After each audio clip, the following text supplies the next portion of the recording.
આકાશવાણી સમાચાર મિત્તલ પટેલ વાંચે છે. સૌપ્રથમ મુખ્ય સમાચાર.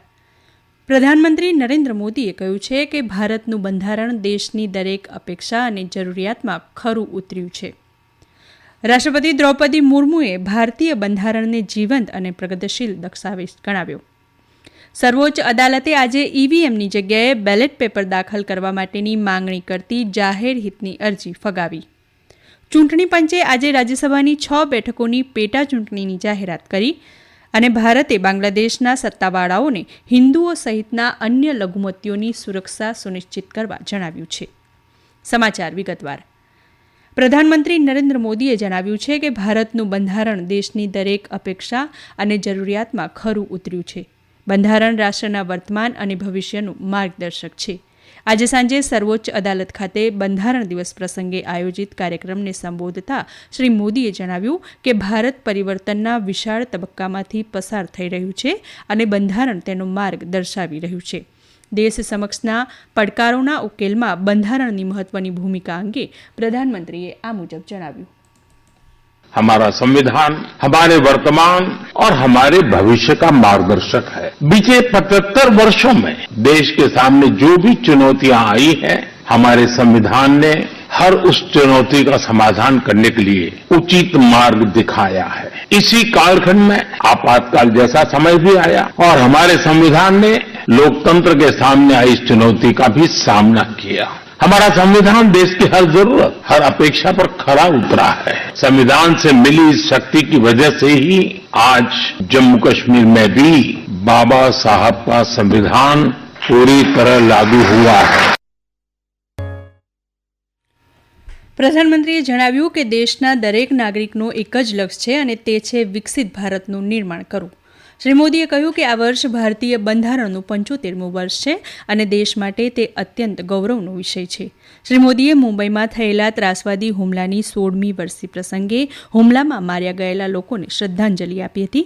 આ પ્રસંગે પ્રધાનમંત્રીએ ભારતીય ન્યાયતંત્ર 2023-24 અંગેનો વાર્ષિક અહેવાલ રજૂ કર્યો હતો. રાષ્ટ્રપતિ દ્રૌપદી મુર્મુએ ભારતીય બંધારણને જીવંત અને પ્રગતિશીલ દસ્તાવેજ ગણાવ્યો છે. આ દ્વારા દેશે સામાજિક ન્યાય અને સર્વસમાવેશક વિકાસના લક્ષ્યાંકો હાંસલ કર્યા છે.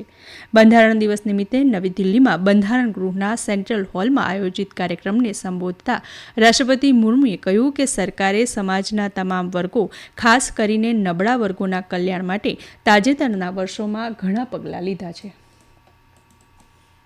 पिछले कुछ वर्षों के दौरान सरकार ने समाज के सभी वर्गों, विशेषकर कमजोर वर्गों के लोगों के विकास के लिए अनेक कदम उठाए हैं. ऐसे निर्णयों से लोगों का जीवन बेहतर हुआ है तथा उन्हें प्रगति के नए अवसर मिल रहे हैं. गरीब लोगों का अपना पक्का घर मिल रहा है, बिजली, पानी, सड़क की सुविधा मिल रही है, खाद्य सुरक्षा और चिकित्सा सेवाएं मिल रही है. देश में बड़े पैमाने पर विश्व स्तर का इंफ्रास्ट्रक्चर बनाया जा रहा है. समग्र और समावेशी विकास के ऐसे अनेक प्रयास हमारे संवैधानिक आदर्शों को आगे बढ़ाते हैं.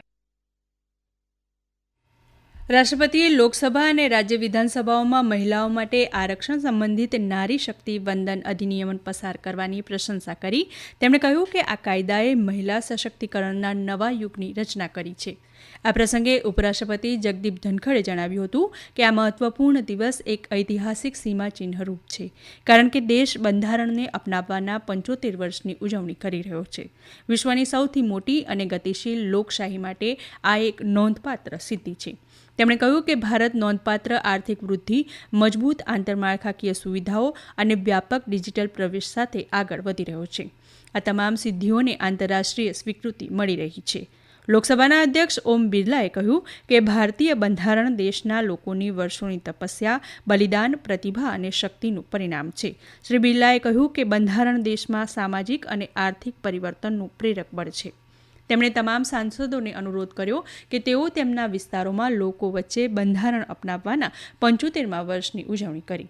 આ કાર્યક્રમ દરમિયાન રાષ્ટ્રપતિએ ભારતના બંધારણને અપનાવવાની 75મી વર્ષગાંઠને સમર્પિત એક સ્મારક સિક્કો અને ટપાલ ટિકિટ બહાર પાડી હતી. આ પ્રસંગે making of the constitution of India a glimpse અને making of the constitution of India and its glorious journey પુસ્તકોનું વિમોચન પણ કરવામાં આવ્યું હતું. સંસ્કૃત અને મૈથિલી ભાષાઓમાં બંધારણ બહાર પાડવામાં આવ્યું હતું.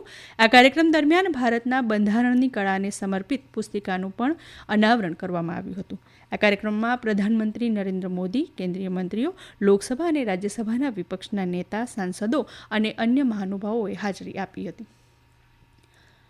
સર્વોચ્ચ અદાલતે આજે ઇલેક્ટ્રોનિક વોટિંગ મશીન ઈવીએમની જગ્યાએ બેલેટ પેપર દાખલ કરવા માટે ભારતીય ચૂંટણી પંચને નિર્દેશ આપવાની માંગણી કરતી જાહેર હિતની અરજી ફગાવી દીધી છે. ન્યાયમૂર્તિ વિક્રમનાથ અને પીબી બારાલેની ખંડપીઠે ઈવીએમમાં કથિત ચેડાને કારણે બેલેટ સિસ્ટમમાં પાછા ફરવાની અરજીને નકારી કાઢી હતી. અગાઉ માર્ચ મહિનામાં પણ સર્વોચ્ચ અદાલતે બેલેટ પેપર દ્વારા લોકસભાની ચૂંટણીઓ હાથ ધરવા માટે નિર્દેશ માંગતી સમાન પીઆઈએલને ધ્યાનમાં લેવાનો ઇનકાર કર્યો હતો. રાષ્ટ્રપતિ દ્રૌપદી મુર્મુ આવતીકાલથી તમિલનાડુની 4 દિવસીય મુલાકાતે જશે. રાષ્ટ્રપતિ આવતીકાલે સંરક્ષણ સેવા સ્ટાફ કોલેજ, વેલિંગ્ટનના ફેકલ્ટી અને વિદ્યાર્થી અધિકારીઓને સંબોધશે. ગુરુવારે રાષ્ટ્રપતિ મુર્મુ આદિવાસી મહિલા સ્વસહાય જૂથોના સભ્યો અને નીલગિરી જિલ્લાના આદિવાસી સમુદાયના અગ્રણી સભ્યો સાથે રાજભવન ઉદ્ગમ મંડલમ ખાતે વાર્તાલાપ કરશે. આ સમાચાર આપ આકાશવાણી પરથી સાંભળી રહ્યા છો. આ રાષ્ટ્રીય સમાચાર આપ અમારી યુટ્યુબ ચેનલ AIR ન્યૂઝ પર ગુજરાત પર પણ સાંભળી શકો છો. વધુ સમાચાર માટે આપ અમારા એક્સ હેન્ડલ AIR_ABAD ને ફોલો કરી શકો છો. ચૂંટણી પંચે આજે રાજ્યસભાની 6 બેઠકોની પેટા ચૂંટણીની જાહેરાત કરી છે. 3 બેઠકો આંધ્રપ્રદેશની છે અને એક ઓડિશા, પશ્ચિમ બંગાળ અને હરિયાણાની છે. પેટા ચૂંટણી માટેનું જાહેરનામું 3 ડિસેમ્બરે બહાર પાડવામાં આવશે અને 10 તારીખ સુધી ઉમેદવારી નોંધાવી શકાશે. 20મી ડિસેમ્બરે મતદાન અને મતગણતરી થશે. આંધ્રપ્રદેશના રાજ્યસભાના સભ્યો વેંકટરામન રાવ મોપીદેવી, બીરા મસ્તાન રાવ યાદવ અને રયાગા કૃષ્ણૈયા, ઓડિશાના સુજીત કુમાર, પશ્ચિમ બંગાળના જૌહર સરકાર અને હરિયાણાના કૃષ્ણલાલ પંવારના રાજીનામાને કારણે આ બેઠકો ખાલી થઈ છે. ભારતે બાંગ્લાદેશના સત્તાવાળાઓને હિન્દુઓ અને અન્ય લઘુમતીઓની સુરક્ષા સુનિશ્ચિત કરવા જણાવ્યું છે. વિદેશ મંત્રાલયે બાંગ્લાદેશ સનાતન જાગરણ જ્યોતના પ્રવક્તા ચિન્મય કૃષ્ણદાસની ધરપકડ અને તેમને જામીન ન આપવા પર ઊંડી ચિંતા વ્યક્ત કરી છે. આ ઘટના બાંગ્લાદેશમાં ઉગ્રવાદીઓ દ્વારા હિન્દુઓ અને લઘુમતીઓ પરના અનેક હુમલાઓ પછીની છે. વિદેશ મંત્રાલયે કહ્યું છે કે લઘુમતીઓના ઘરો અને વ્યાપારી સંસ્થાઓને આગ ચંપી, લૂંટફાટ તેમજ મંદિરોને નુકસાન પહોંચાડવાના અનેક બનાવો સામે આવ્યા છે. મંત્રાલયે જણાવ્યું કે આ ઘટનાઓમાં સંડોવાયેલા લોકો હજુ પણ મુક્તપણે ફરે છે. ભારતે શ્રી દાસની ધરપકડ સામે શાંતિપૂર્ણ વિરોધ કરી રહેલા લઘુમતીઓ પરના હુમલા અંગે પણ ચિંતા વ્યક્ત કરી હતી.